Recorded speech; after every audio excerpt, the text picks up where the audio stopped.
இன்றைக்கி காயல் சமையல் பகுதியில் நம்ம பார்க்க போகிறது காலையிலையோ அல்லது ஈவினிங்கோ பசங்களுக்கு நல்ல ஒரு ஹெல்த்தியான மில்க் ஷேக்.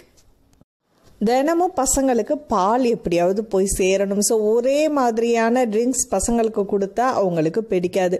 ஸோ அதனால் ஹெல்த்தியாக ஒவ்வொரு நாளுக்கும் ஒவ்வொரு விதமான ஃப்ரூட்ஸில் நம்ம செஞ்சு கொடுக்கும்போது பசங்களும் சரி நம்மளும் சரி விரும்பி சாப்பிடுவோம்.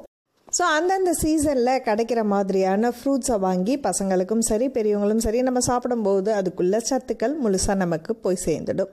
ஸோ நம்ம மில்க் ஷேக் பார்க்குறதுக்கு முன்னாடி காயல் சமையல் பகுதியை முதல்ல பார்த்துட்ருக்கவங்க சப்ஸ்கிரைப் பண்ணாதவங்க சப்ஸ்கிரைப் பண்ணிங்க, பக்கத்துலேயே இருக்கிற பெல் ஐக்கானையும் கிளிக் பண்ணிங்க. சப்போட்டா பழம் அதில் தொடர்ந்து சாப்பிடும்போது கண்களுக்கு நல்லது, தேவையில்லாத கொழுப்பை குறைக்கும், குடல் புற்றுநோயை சரி பண்ணும், நார் சத்து அதிகமாக இருக்குது, சருமத்துக்கு ரொம்ப நல்லது. இப்போ சப்போட்டா பழத்தில் தோல்லாம் நீக்கிட்டு நம்ம எடுத்து வச்சுக்கலாம். ஒரு 6-7 பழம் உங்களுக்கு தேவைப்படுற அளவுக்கு நாட்டு சர்க்கரை, ஈத்தப்பழம், பேரிச்சம்பழம், பாதாம் பருப்பு, நட்ஸ் உங்களுக்கு எவ்வளோ வேணாலும் சேர்த்துங்க. சீனிக்கு பதிலாக நாட்டு சர்க்கரை சேர்க்கும் போது இரும்பு சத்து அதிகமாக இருக்கும். ஸோ 1 கப் அளவுக்கு பால். இப்போ மில்க் ஷேக் எப்படி பண்ணலாம் அப்படின்னு பார்த்தீங்கன்னா, ஃபஸ்ட்டு நம்ம நட்ஸ் எல்லாம் அரைச்சி எடுத்துடலாம். உள்ள விதையை எடுத்துட்டு ஈத்தப்பழத்தை நம்ம போட்டு கொஞ்சமாக தண்ணி விட்டு முதல்ல நம்ம அரைச்சி எடுத்துடலாம். ஏன்னா நட்ஸ் எல்லாம் அரையும் போது கொஞ்சம் லேட் ஆகும். ஸோ அப்படியே இருந்தாலும் நம்ம ஃப்ரூட்ஸோடு சேர்த்து அரைச்சா குறன்னு இருக்கும். அதனால் கொஞ்சமாக தண்ணி விட்டுட்டு அதை முதல்ல நம்ம அரைச்சி எடுத்துடுவோம். இப்போ அந்த அரைத்த விழுதோட நம்ம சப்போட்டா பழத்தை விதைகளை தோலை எடுத்துகிட்டு உள்ள விதையை நீக்கிட்டு நம்ம சின்ன சின்ன பீசஸாக எடுத்து இதில் போட்டலாம்.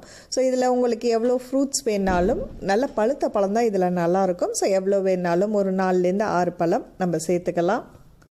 இதையும் கொஞ்சம் நம்ம கிரைண்ட் பண்ண போகிறோம். ஸோ இதுக்கு தேவையான அளவுக்கு ஒரு 1/4 கப் அளவுக்கு தண்ணீர் இதில் சேர்த்து கொஞ்சம் நல்ல மிக்சியில் நல்லா நைஸாக அரைச்சி எடுத்துருங்க. பிளெண்டர்லேயோ அல்லது மிக்சி ஜார்லேயோ நம்ம அரைச்சி எடுத்துடலாம்.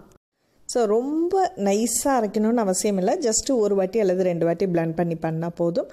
அது கூட நம்ம பாலையும் இதோட சேர்த்துட்டு நாட்டு சர்க்கரையும் இதோட நம்ம சேர்த்துக்கலாம். சீனிக்கு பதிலாக நாட்டு சர்க்கரை சேர்த்துங்க.